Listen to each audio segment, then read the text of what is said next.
Irra caalu nagaa waaqayyo waaqa jiraata bakkaaf kallattii iddoo isin jirtan hunduma keessatti isin dhafa baay'atu hordoftoota qeddoo YouTube jalatti kan argamuuf kan jirtan siniin jechuun jaaladha. Sagalee kiyya xiqqeeffadhee numanimee warra dubbachuu barbaada. Innis maalidha yoo jettan jinni sheexan sinin jechuun jaaladha. Jaartiin achi jechuudha joo wanti ishiin finne wanti ishiin mul'isne tokkollee hin jiru jechuudha. Argitaniittu akka hajii seexanaa dhungachiifte ajaa'iba dinqii tole ijoolleen keenya yookiin immoo jechuudha hiriyoonni hajii jechuudha. Dhugaa dubbachuudhaaf namni kuni waan barbaadeyyuu haballeessu namayyuu hajjeesu jechuudha. Namayyuu hajjeesu namni amma namummaa isaa wal gargaara jechuudha. Baay'een keessan immoo jechuudha hiriyoon mittisaa jechuudha. Amma fakkeenyaaf Se'edoonii sheeka bira geessinaa dhamaastee jirti waan ta'eef sheeka bira geessineetu qoricha taasisnaa fi sanaa booddee bilisa baate jedhee yeroo darbe dubbatee ture jechuudha. Mee jechuudha Oromoo saba koo ammam nama tursiisame guyyaa tokko caala wayii namatti fudhata yookiin immoo saatii wayii caala namatti fudhata. Akka caaltuun yeroo darbe deemteettu waanuma tursiisu iyyuu hin fakkaatu. Caaltuun gisee lama qoricha amma manatti fidde jechuudha. Maali abbaa ilmoo keetiiti waan barbaades aballeessu. Namni kun immoo jechuudha abaarsa wayii qaba. Achii dhufaa abaarsa wayii qaba malee nagaa miti jechuudha. Beektu kanadha. Isa biraan immoo jechuudha caaltuuni wanta ati hojjechaa jirtu wanta ati mul'isaa jirtu dhugaa dubbachuudhaaf ijaa gurra hin qabu jechuudha. Akkasumaan lik akka daa'imaa xixiqqoo maan beekne akkas ta'aa jirta jechuudha. Hin beekta miti akka ishiin isaan ariitu akka ishiin isaan waan baay'ee gochaa jirtu maali yoo keessaadhaan waan gaafattu gaafatte amma waan hundumayyuu miidiyaa irratti ol baastu jechuudha. Kaameraa keeyyattee maalati yoo dubartii beektu taate maal amma barbaadeyyuu haa ta'u nama kanarraa dhugaa koon fudhadhaa nama kanarraa dhugaa koo nan baranan arga jettee xaaraa jirta yookiin immoo hojjechaa jirta jechuudha. Akkamitti dhugaa keessi baasa namni kun horaa ta'eera namni kun jireenyatti dukkanaa'eera. Waan ati goote dhawoo ishiinoo kan doorsistu jechuudha. Boru ganama jechuudha yoo ishiin jechuudha ixaana aarsitee seenfoonfachiistu baatte ani hin beeku. Ixaana aarsitee namichichatti huccuu wayii uffiste rabbiidha jetteetti waansa rabbiidha. Kanaafiyyuu amma kun na bira jirutti amma kun na faana jirutti eenyuyyuu omana gochuu hin danda'u eenyuyyuu natti siquu hin danda'u eenyuyyuu na dhaabuu hin danda'u jettee jirte jechuudha. Huccuu ishii uffatteetu akkuma kunoo mootii wayii akka mootii wayiitti dhufte jechuudha. Na jinni ishee harkatti qabattee jechuudha. Sigoo yaa rabbi asa teessoo keerra jirtu harkaa galaafadhu si harkaa galaafatu waaqayyo. Ila humnadha jabaadha amantiidha waan hundumaayyuu naaf ta'a lafa yaadeef lafan karoorfadheen ittiin gaa jettee isa baattee deemtu kana ibidda godhee jechuudha mataa keettaa qabsiisu. Namni amaa namatti yaadu yoomiyyuu hin milkaa'u yoomiyyuu lafa yaadeen ga'u amaan isumatti deebi'a. Yoo argitaniitu ta'e jechuudha yeroo tokko viidiyoo wayii aminatti yaadaa jira beektu fooqirraa gadi darbachuudhaaf yaalii godha namni wayii jechuudha. Eessa akka ta'e garuu hin beeku. Kaasaa namni dhokatee waraabuuf viidiyoo jira ture.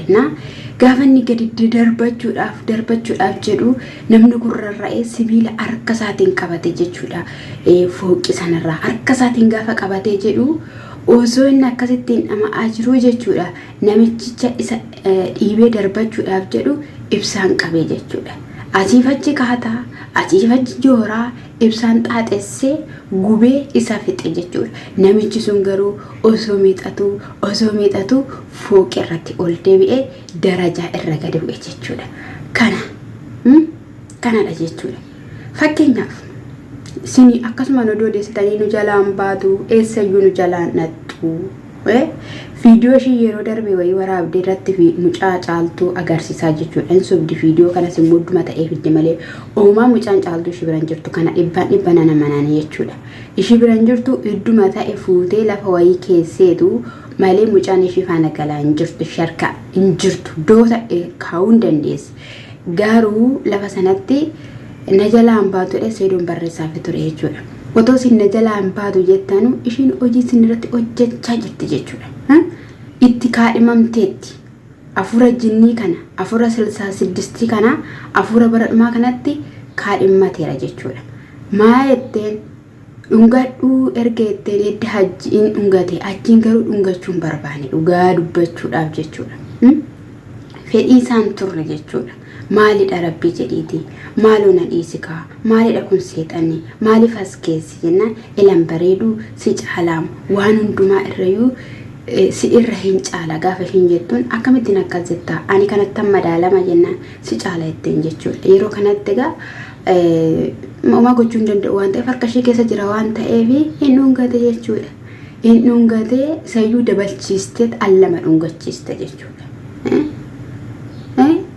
amma jechuudha caaltuuni osoo atasiifachitti jettu jechuudha waan ta'e gootee harka ishee jala galfattee jechuudha.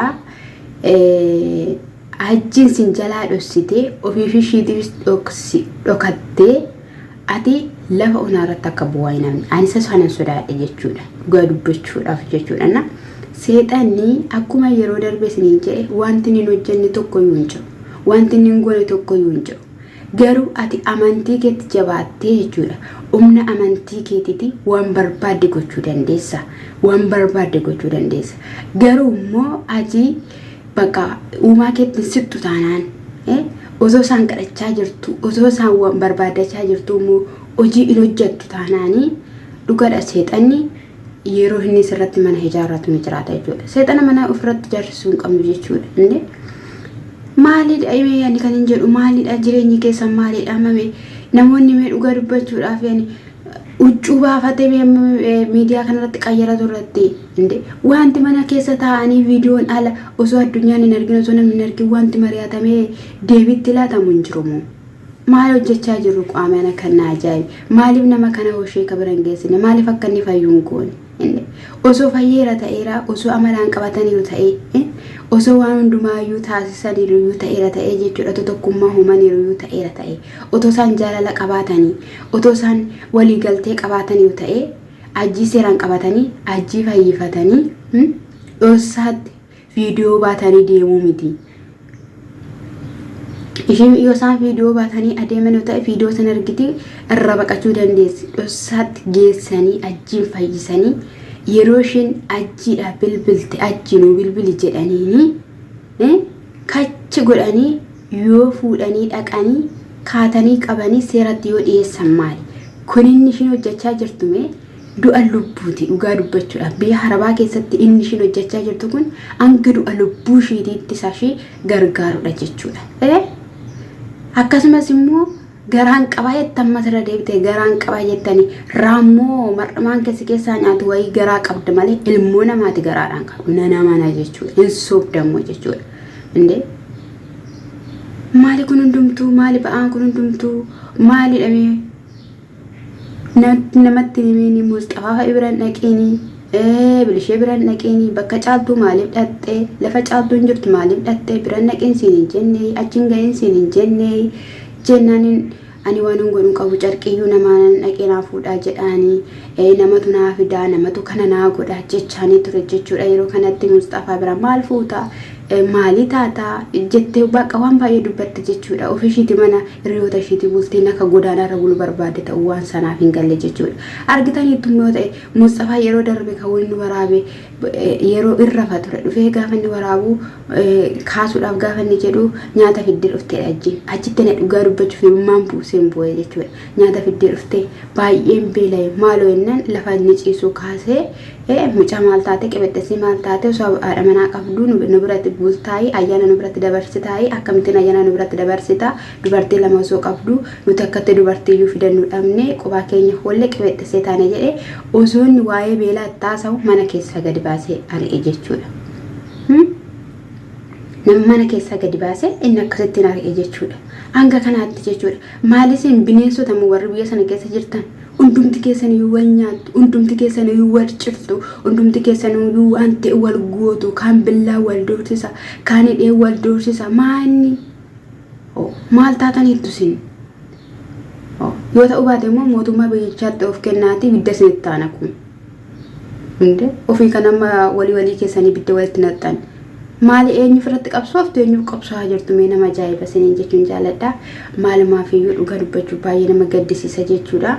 Nishin seexan gachiistu nishin jinni ishii dhungachiistu kun baay'ee nama gaddisiisa. Garuu ibidda taanaqu bishaan taanaqu dhugaa ittinatti lafa jette jechuudha. Ishiin isa bira keessee lafa tigeessee fi iddoo ati geesse waan ati gootu hundumayyuu kunnatti maette. Kunnatti ma waan kunnatti muufiyyuu oma gochuu hin dandeessu. Lafa kamitti socho'uu hin dandeessu. Nattaasaa iddoo ati geesse lafa tigeesseetten jechuudha. Mee maal jettu mee kana? Ajaa'iba dinqiidha dhugaa dubbachuudhaa fi innaasa kana siniin jechuun jaaladhaa Oromoo koo lammiiwwan koo guddaan sin jaaladhaa guddaan sin kabajaa warri maatii naa ta'aa jirtan eebbifamaa siniin jedha barra jireenya keessanii haa eebbifamu kan yaaddan immoo hundumatti immoo milkaa siniin jecha ammas maatii naa ta'uu keessanitti mafufaa sin jedha Shalom.